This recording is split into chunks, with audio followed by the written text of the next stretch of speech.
Bismillahirrahmanirrahim.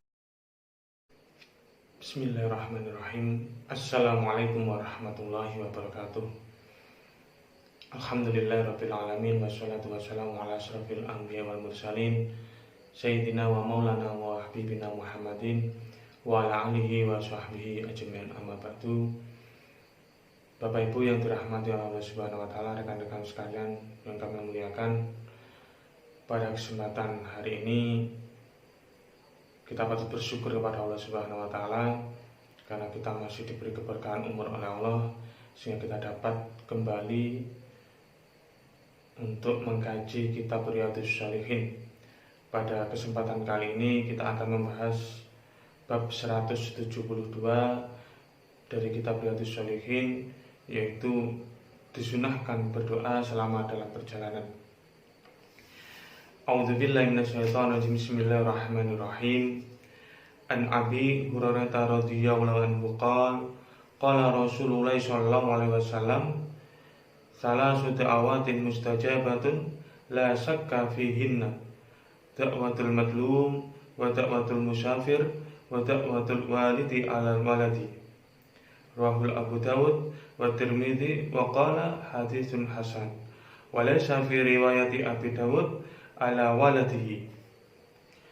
Hadis nomor 980, yang artinya dari Abu Hurairah radhiyallahu anhu, ia berkata, Rasulullah sallallahu alaihi wasallam bersabda, 3 doa yang dikabulkan tanpa ada keraguan. Doanya orang yang dizalimi, doa orang dalam perjalanan, doa orang tua terhadap anaknya. Hadis riwayat Abu Daud dan Tirmizi. Ia berkata derajat hadis ini hasan. Dalam riwayat Abu Daud tidak ada kata terhadap anaknya. Bapak Ibu, rekan-rekan sekalian dirahmati Allah Subhanahu wa taala, dalam hadis nomor 980 ini dijelaskan bahwasanya ada 3 doa yang itu pasti dikabulkan oleh Allah Subhanahu wa taala. Jadi tidak ada keraguan bahwasanya doa itu tidak dikabulkan. Maksudnya apa? Berarti pasti akan dikabulkan oleh Allah Subhanahu wa taala. Yaitu doanya siapa? Yang pertama di sini disebutkan doanya orang-orang yang dizalimi. Doanya orang-orang yang dizalimi. Jadi kalau kita zalim kepada orang lain dan orang tersebut berdoa kepada Allah Subhanahu wa taala, maka doa orang tersebut akan dikabulkan oleh Allah Subhanahu wa taala. Makanya hati-hati, jangan sampai kita menzalimi orang lain. Karena apa? Jika sampai dia berdoa kepada Allah, maka doanya akan dikabulkan oleh Allah. Apalagi misalkan doa keburukan yang akan menimpa kita, maka pasti doa tersebut akan dikabulkan oleh Allah. Karena apa? Karena kita menzalimi orang tersebut. Yang kedua adalah doa orang-orang yang dalam perjalanan atau safar. Makanya disunahkan ketika kita dalam perjalanan atau safar, maka sering-seringlah berdoa, banyak-banyaklah berdoa kepada Allah Subhanahu wa taala. Karena doanya orang yang melaksanakan safar, orang yang melaksanakan perjalanan akan dikabulkan oleh Allah Subhanahu wa taala tanpa ada keraguan sedikit pun. Yang ketiga adalah doa orang tua terhadap anaknya.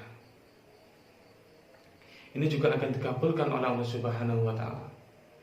Oleh karenanya, misalkan kita sebagai orang tua harus senantiasa mendoakan kebaikan untuk anak kita. Jangan sampai kita mendoakan keburukan kepada anak kita sedikit pun. Kalau misalkan kita terlanjur berdoa keburukan kepada anak kita karena kita marah misalkan, maka segera beristighfar kepada Allah Subhanahu wa taala dan mendoakan kebaikan untuk anak kita. Itu misalkan kalau kita sebagai orang tua. Kalau misalkan kita sebagai anak, maka jangan sampai sekali-kali kita menyakiti hati orang tua. Karena apa?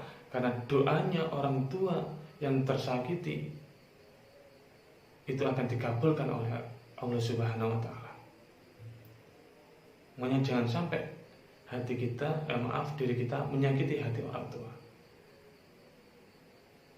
Sampai-sampai orang tua berdoa keburukan atas kita. Sebaliknya, kita harus senantiasa berbuat baik kepada orang tua. Semaksimal mungkin berbuat baik kepada orang tua. Agar apa? Agar orang tua mendoakan kebaikan untuk kita. Jika orang tua mendoakan kebaikan untuk kita, insya Allah doanya dikabulkan oleh Allah Subhanahu wa Ta'ala, dan kita akan mendapatkan kebaikan dari Allah Subhanahu wa Ta'ala. Misalkan kita sedang mengalami usaha atau menjalankan usaha, maka senangkanlah orang tua. Insya Allah usaha kita akan dilancarkan oleh Allah Subhanahu wa Ta'ala. Ataupun ketika kita sedang menjalankan hal yang lain, rumah tangga, bisnis, atau apapun lah, ikhtiar apapun lah, mintalah doa restu kepada orang tua dan senangkan hati orang tua.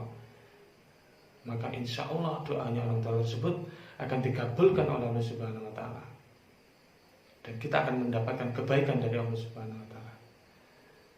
Bapak Ibu yang dirahmati oleh Allah Subhanahu wa Ta'ala, rekan sekali yang saya muliakan, mungkin itu yang kita bahas pada kesempatan hari ini. Saya cukupkan sekian, semoga ada guna dan manfaatnya.